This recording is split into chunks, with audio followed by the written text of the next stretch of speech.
Bom dia, investidor. InfoMoney na Bolsa está começando agora, nessa quarta-feira, dia 20 de janeiro de 2016, a quarta-feira mais esperada do ano. Finalmente vamos conhecer o que o Banco Central, o que os membros do Comitê de Política Monetária vão decidir sobre a taxa de juros, uma das reuniões mais divididas. Eu não via há muito tempo uma reunião onde havia tanta divergência de opiniões. Até brinquei ontem com o ex-diretor que estava aqui do Banco Central, que estava aqui na InfoMoney, que eu falei para ele que não importa o que o Tom Bini vai fazer, ele vai estar errado de tanta gente que já tem apostas contra ou a favor da alta de juros. Bom, mas antes dessa reunião, o mercado está tendo uma verdadeira queda muito forte. A gente está vendo, a gente vai até mostrar uma matéria que a gente fez sobre os bonds alemães que estão disparando lá na Europa. Isso mostra que se um dos portos seguros do mercado está disparando, não tem como a bolsa subir, dificilmente o mercado vai conseguir se manter em alta. Vou mandar a notícia no chat, mas a gente vai comentar tudo aqui. Agora são 10 horas e 9 minutos. Antes de passar pela pauta, vamos dar aquela visitada rápida nas cotações dos principais ativos. Nesse momento, o Ibovespa cai 1,5%, 37.496 pontos. Quem assistiu o InfoMoney na Bolsa lembra ontem que a Bolsa abriu com alta de mais de 2%. Eu até brinquei aqui que estava subindo muito mais porque não tinha gente para vender do que pelas boas notícias, porque notícia boa não tinha nenhuma. Tinha principalmente a notícia do FMI, que trouxe não só uma revisão de perspectiva da economia muito forte para o Brasil, revisão para baixo, como até mudou a diretriz do Tom Bini. Ele se manifestou sobre isso, quebrando completamente o protocolo de manter-se avesso a falar com a imprensa ou aparecer no mercado dias antes da reunião do Copom. Isso tudo trouxe uma nova interpretação sobre juros, mercado de juros futuros, principalmente a curva de curto prazo, começou a subir forte ontem e de longo prazo começou a ter uma queda. Isso tudo porque acreditando que o Tom Bini poderia não elevar os juros, ou pelo menos elevar de uma maneira mais fraca. A aposta principal era 0,5. Hoje, a gente vê o DI janeiro 17 caindo, a gente vê uma queda de entre 10 e 12 pontos, enquanto isso os DIs mais longos estão subindo. A gente está vendo uma mudança bem clara na curva de juros, isso desde ontem. Hoje está tendo uma correção, mas vamos ver se isso vai se manter. Nesse momento já, dólar subindo para 4,10, dólar futuro finalmente rompeu aquela barreira dos R$4, 4,5, que estava difícil desde o começo do ano. Petrobras já cai mais de 5%. Petrobras que no começo da semana perdeu os R$5, até virou piada na internet, de que ela alcançou primeiro os 5 antes da inflação, do dólar e da popularidade da Dilma, e agora já está chegando nos R$4, né? A Vale também caindo muito forte, hoje teve até corte de recomendação da Vale, a gente vai falar bastante de Petrobras e Vale. Bom, hoje o dia é predominantemente negativo, não tem muito segredo, vamos passar rapidamente pela pauta. Primeiro vamos falar de bolsas mundiais.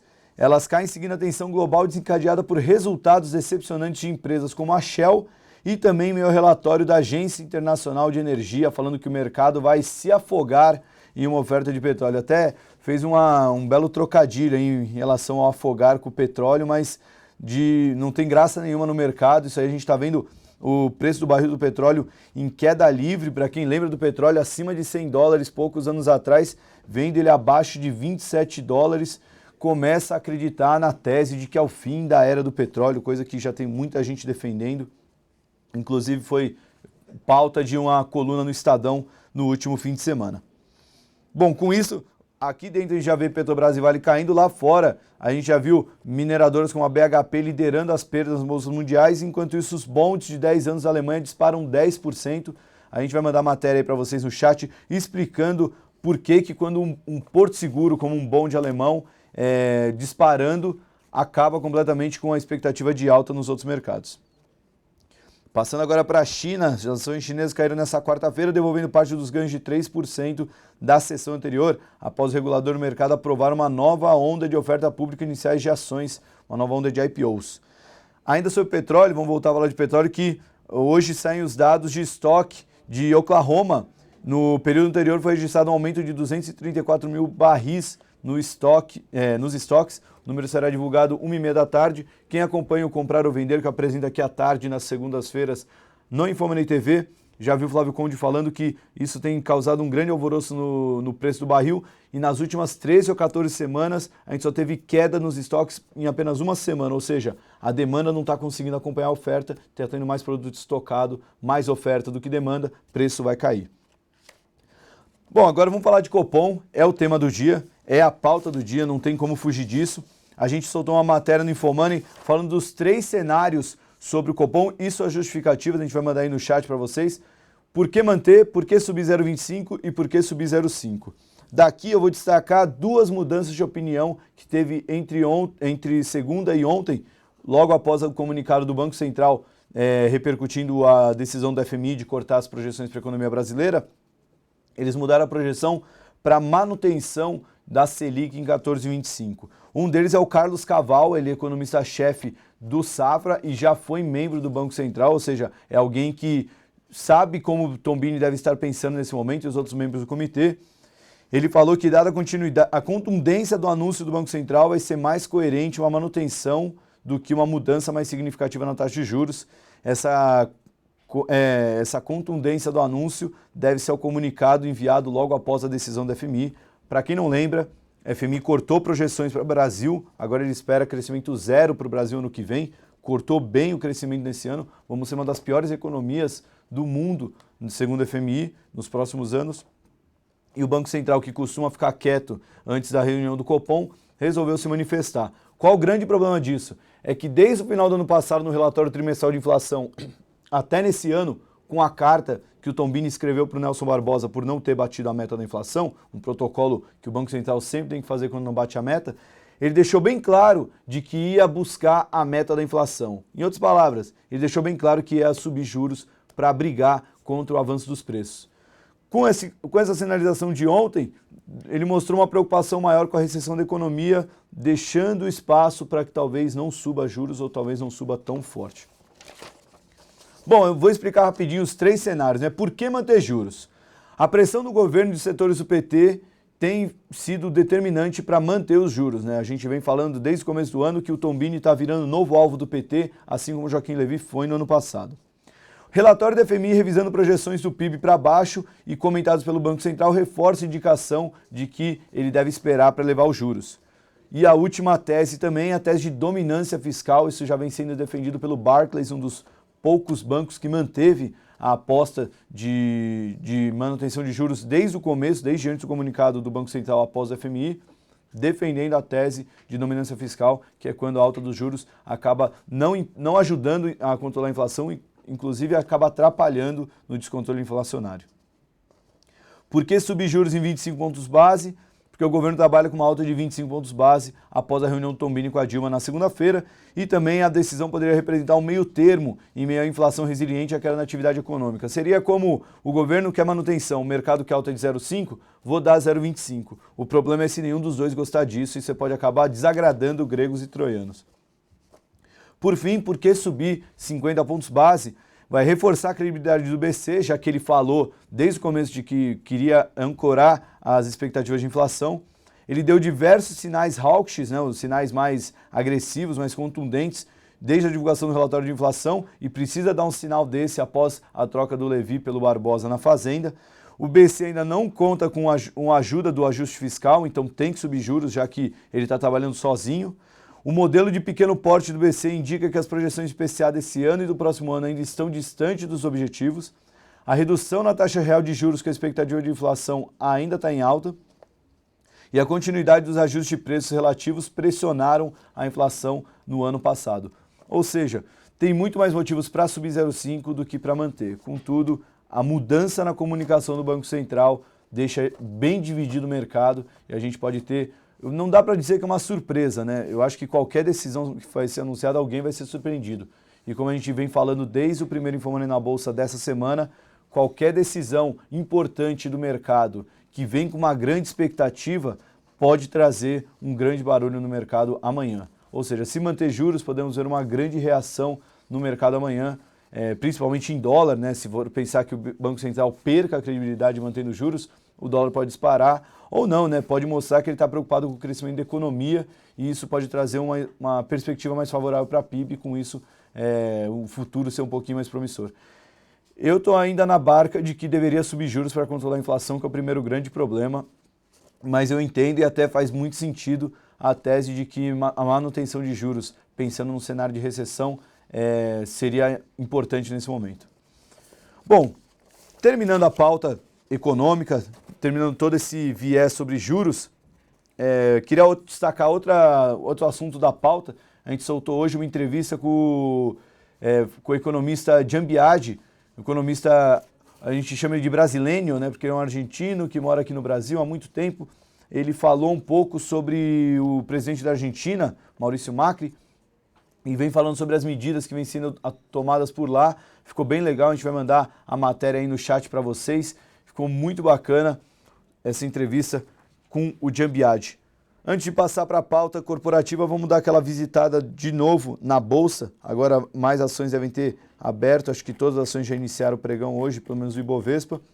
10 horas e 19 minutos, Ibovespa cai 1,89%, nenhuma ação em alta, 60 ações em queda, uma ação estável. Esse é o Ibovespa hoje. Não tem como esperar um movimento altista no mercado num dia como hoje.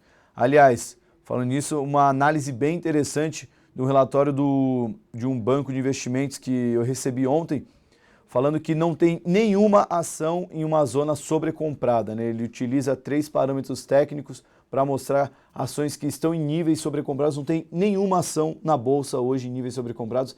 E essa ausência de ações sobrecompradas está desde o começo do ano, ou seja, o mercado está extremamente sobrevendido. Por um lado, faz sentido a tendência de queda e não tem como adivinhar quando ela vai acabar. Por outro lado, isso abre grande espaço para repiques, como um repique que a gente viu ontem no intraday, né? A gente viu que subiu mais de 2% no começo do dia, fechou praticamente estável. Dentre os destaques de baixa, Rumo caindo 8,5%, já aumentando para 64% a queda no ano. A gente vem acompanhando os problemas da Rumo, que cancelou o aumento de capital recentemente.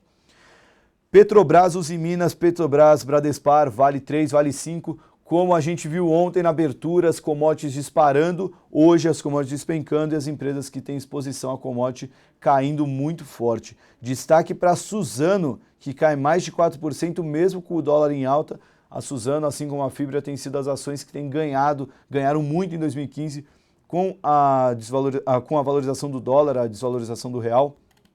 E hoje, mesmo com o dólar em alta, ela está caindo 4%. Bom, dos destaques corporativos, vamos passar aqui rapidinho. Temos Petrobras.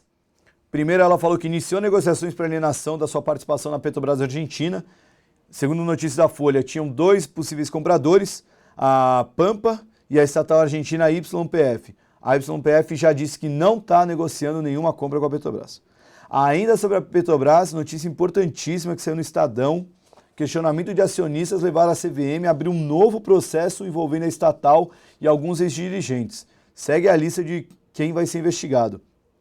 Petrobras, Graça Foster, José Sérgio Gabrielli, ex-diretor também ex-presidente da Petrobras, Almir Barbassa, ex-diretor de RI, o Bradesco BBI e Bruno Boettiger, que era executivo do Bradesco, por falhas nas informações divulgadas aos investidores na capitalização de 2010, que levantou 69,9 bilhões de dólares. Mais um processo envolvendo a Petrobras, mais dor de cabeça para a empresa mais endividada do mundo e colocando até o Bradesco aí junto, né, o Bradesco BBI, que participou da oferta de ações da Petrobras naquela época. A ação da Petrobras, como a gente já falou, está caindo mais de 6%. No ano, a queda já chega a 34,6%, cotada nesse momento a R$ 4,38. A Petrobras ordinária consegue se manter ainda acima de R$ 5,00, está agora a R$ 5,80, caindo 5,69%. No ano, queda de 32%. Além da Petrobras, vamos falar de Vale também. Hoje teve notícia do HSBC rebaixando a recomendação da Vale e da Bradespar. A HSBC, acredite, ainda tinha recomendação de compra para Vale, agora a recomendação passou a ser de neutra. Quem tem ação não vende, quem não tem ação não vale a pena comprar. O preço-alvo sofreu um duro corte, o preço-alvo da Vale caiu de $5 para 2,20, o preço-alvo da ação preferencial caiu de 16,90 para 7,30. Para a Bradespar, o corte foi de 9,40 para 3,30, um corte de mais de 60% no preço-alvo da Bradespar. O papel da Bradespar agora está cotado a 3,20, está praticamente em cima do preço-alvo proposto pela HSBC. Segundo o analista Leonardo Shinohara, que assinou o relatório do HSBC, a qualidade do produto e a resiliência não são suficientes para suportar a queda dos preços do minério de ferro. Eles revisaram a previsão para EBITDA e de queda de 33%. Vamos passar para outro destaque. Esse aqui eu vou dar até uma olhada aqui no Home Broker, que já saiu do Ibovespa, tem que olhar por aqui. Ação da Gol subindo 3,9%, achamos um destaque positivo hoje. Relatório do Bradesco BBI muito contundente, a gente não costuma ver um relatório tão incisivo, um relatório falando sobre uma possível, como seria um cenário de uma possível fusão da Gol com a Delta Airlines ou com a empresa Azul. O relatório, o Bradesco BBI afirmou que a retirada das restrições ao capital estrangeiro no setor pode acelerar potenciais acordos entre Gol e Delta ou Azul. A Gol pode ser um grande negócio para a Delta, disse o Bradesco em relatório, dizendo que o retorno para a Delta pode ser de 5,6 vezes com essa fusão. Já as sinergias, além da conectividade da rede, viriam do custo de redução da dívida, otimização da frota, uso de 4,7 bilhões de reais em créditos tributários contabilizados no balanço patrimonial da Gol e do poder de negociação com a Boeing. Já para a Azul, o potencial de fusão não pode ser descartado. A Gol e a Azul poderiam unir suas operações para capturar sinergias de rede. Ou seja, o Bradesco fez um relatório deixando bem claro que uma fusão com a Gol não só é viável, como é possível, né? E isso acabou trazendo um ânimo para a Gol. Para quem tem acompanhado o mercado, uma das piores ações da Bolsa desde 2015, caiu mais de 80% em 2015. Nesse ano já está caindo mais de 60%. A ação nesse momento subindo 5%, 5,5%, mas cotada a R$ 1,34. É muito pouco, é muito baixo o preço da Gol. Inclusive o Bradesco BBI, apesar de todo esse cenário, reduziu o preço-alvo da Gol de R$ 7,00 para R$ 4,00, mas manteve a recomendação Outperform, já que esse preço-alvo embute um potencial de valorização de quase 300%. A gente vai mandar matéria aí para vocês, que a gente também fez essa matéria separada no Infomoney. Bom, vamos fechar a pauta aqui rapidinho, porque tem muita coisa para falar e não vai dar tempo de falar de tudo.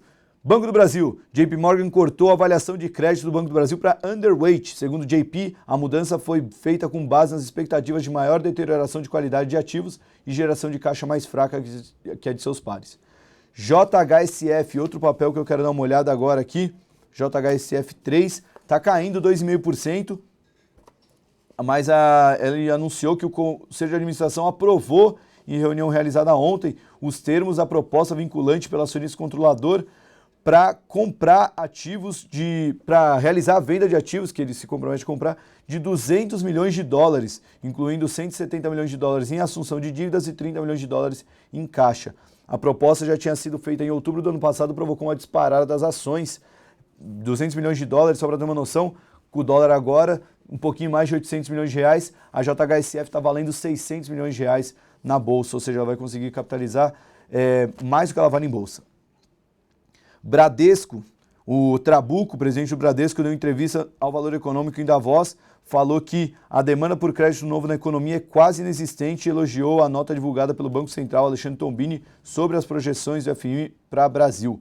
Trabuco disse ao Valor que a política monetária tem exercido seu papel no combate à inflação, está aí um defensor da carta do Tombini, feita ontem para o FMI. Embraer informou que iniciou a produção de parte do jato E195-E2. Contax, empresa muito endividada, falou que aprovou o alongamento do endividamento das debêntures de primeira, segunda e terceira emissão, que agora vencerão em dezembro de 2021. Para finalizar, OGPar, a extinta OGX, anunciou interrupção temporária por até um ano da produção no campo de Tubarão Martelo. Essa interrupção é baseada nas adversidades do setor de petróleo e gás, tendo em vista o cenário de queda do preço.